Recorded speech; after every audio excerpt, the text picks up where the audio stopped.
आस एई प्रश्न गुड़िकर उत्तर आलोचना करबा। एक राष्ट्रकूट वंश किए प्रतिष्ठा करथिले? दंतीदुर्ग बा दंतीवर्मन। दंतीदुर्ग तांको राजधानी केउंठी प्रतिष्ठा करथिले? मालखंड बा मालखेत बा मालखेद केउमाने राष्ट्रकूट वंशर प्रसिद्ध राजा?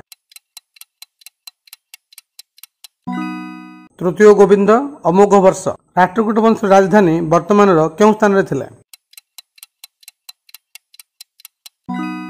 कर्णाटकर गुलबर्ग जिला। राष्ट्रकूट राजा अमोघ वर्ष केते वर्ष शासन करथिले? 64 वर्ष। राजा अमोघ वर्ष केउं काव्य ग्रंथ रचना करछन्ति?